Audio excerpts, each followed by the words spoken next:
This afternoon, President Trump. So, okay, I think this whole thing is a bait and switch. I think this whole thing is a bait and switch. And so earlier this afternoon, I thought that this was fake the moment I saw it. And maybe it's real. Maybe he'll actually raise a lot of money off of this thing and it'll help whatever. But I think it was a total liberal media meltdown. Like, look at this ridiculous person. He's selling NFTs now. Like, that's what happened. So here was the bit. We were supposed to have a big announcement today. Here was the big announcement. Watch. Hello, everyone. This is Donald Trump.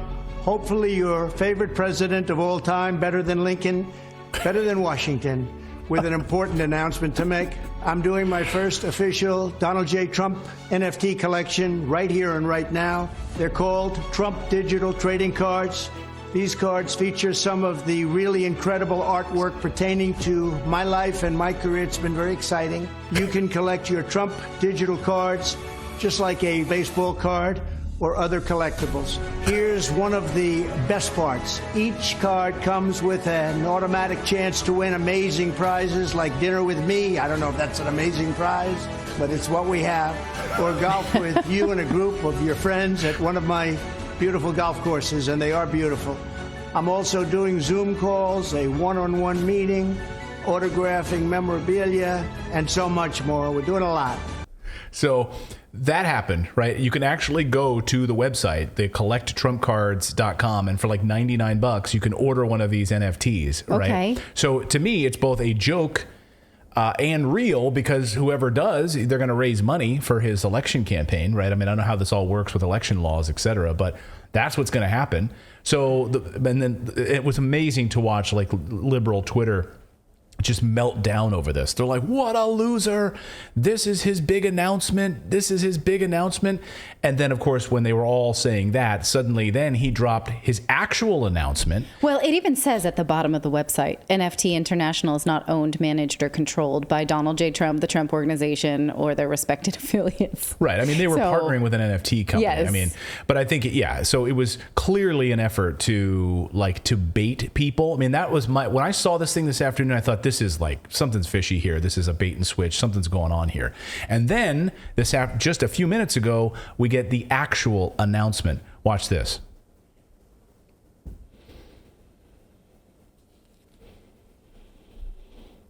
If we don't have free speech, then we just don't have a free country. It's as simple as that.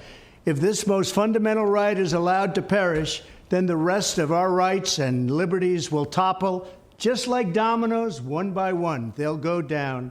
That's why today I'm announcing my plan to shatter the left-wing censorship regime and to reclaim the right to free speech for all Americans.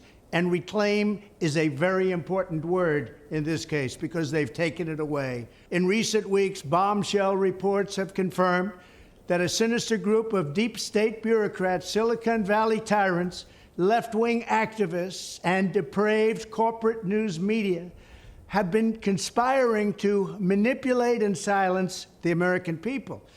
They have collaborated to suppress vital information on everything from elections to public health.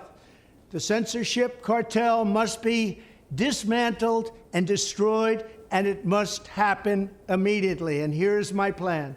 First, within hours of my inauguration, I will sign an executive order banning any federal department or agency from colluding with any organization, business, or person to censor, limit, categorize, or impede the lawful speech of American citizens. I will then ban federal money from being used to label domestic speech as mis- or disinformation.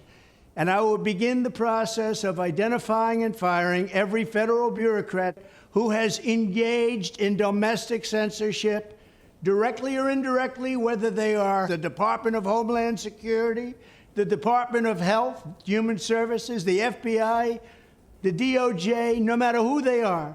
Second, I will order the Department of Justice to investigate all parties involved in the new online censorship regime, which is absolutely destructive and terrible, and to aggressively prosecute any and all crimes identified. These include possible violations of federal civil rights law, campaign finance laws, federal election law, securities law, and antitrust laws, the Hatch Act, and a host of other potential criminal, civil, regulatory, and constitutional offenses. To assist in these efforts, I am urging House Republicans to immediately send preservation letters, and we have to do this right now, to the Biden administration, the Biden campaign, and every Silicon Valley tech giant, ordering them not to destroy evidence of censorship. Third, upon my inauguration as president, I will ask Congress to send a bill to my desk revising Section 230 to get big online platforms out of censorship business. So, you know, it's funny because I saw a bunch of comments here, people saying, wow, he sounds a lot like Redacted suddenly. And and I love that. I mean, look, that's what we've been pushing for on this show. And we've been very critical of President Trump. You know, when he was president, you were supposed to go in there and drain the swamp, and that didn't happen. It wasn't even possible for it to happen because we now see how while he was in office, they were working to get him out of office. Yeah. So, you know, that's the point. This is the sticking point, is that we've been covering from the Twitter dump that federal agents were working with social media to make sure that Trump would not retain power, and working on behalf of the Biden administration. Not, you know, we don't have any proof that they were working hand in hand, but they were certainly advocating they were for there having Biden, weekly meetings, who was not in power yet. Right. So how are we supposed to believe that this deep state will ever let him anywhere near power again? Yeah, it'll be interesting to see. I mean, so he can say this. That's wonderful. You're like, I Sleepy agree. Joe wins an election? Like, really? Okay. Right. Like that guy? All right. No, I agree with him. And I'd like to say, yeah, okay, no federal interference in social networks. 100%, we're with you. You know, I'm not super optimistic about his ability to get past who's working in the shadows right now. Right. As we talk about, it's the deep state, guys, is not fake. The deep state is real. It's a permanent government. It's the people who are there forever, you know, like the Faucis of the world. These are the people that are the entrenched mafia. And so, as Whitney Webb pointed out, we have a deep interview with her coming out here over the holidays.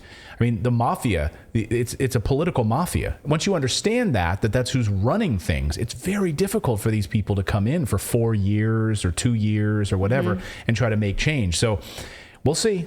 We'll see. But yes, he does sound a lot like Redacted suddenly, which I love. I love to hear that. We don't know who the deep state is the thing. We know who at Twitter. It's Hydra. It was. Hydra. But we don't know. We don't have names. Most of the Twitter dumps are redacted. Right. We have, maybe some calendar appointments, but we just don't know. Right. It's that nefarious working behind the scenes and sabotaging, like, nefariously leaking stuff and all of that. That's the deep state. That's when you see that stuff in Washington, that's what it is. Like, yeah. It's a cabal of unelected leaders. We're for that. I'm not super optimistic about it at this point, but he's saying the words that at least have meaning to people who like him and people who don't like him and still want a freedom of speech type existence. But I mean, I just at the high level, I just really enjoyed watching places like the Daily Beast and others kind of go, look at this clown releasing NFTs. Yeah. That's his big announcement. Like, I don't know. I just love the bait and switch. That to me, that's an ultimate troll move. And I just want to say I applaud that troll move. And it makes people play the game that they always are. You almost like an avatar. You see people just behaving in a predictable way, right? Either for or against Donald Trump or for or against Joe Biden or, whatever the tropes is. Like, you just scream it and then everyone plays their part. That's one of the reasons that I'm so quiet on Twitter, because I just don't like the idea of an archetype that's for one thing or against one thing or screaming, but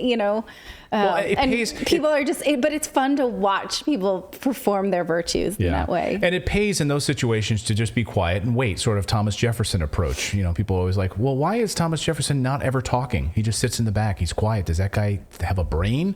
Oh, yeah, he does when he finally speaks. So, Sometimes it's worth being quiet and watching all of these clowns show themselves. Thank you so much for watching this segment here at Redacted. We are live every day at 4 p.m. Eastern Time, trying to share the stories that the mainstream media will not cover. You should also come over and join our community of Redacted Rebels over at Redacted.inc. That's our private locals community where we can share exclusive content that we simply cannot share here on YouTube. Come over and join the rebellion together right now by going to Redacted.inc. We'll see you next time.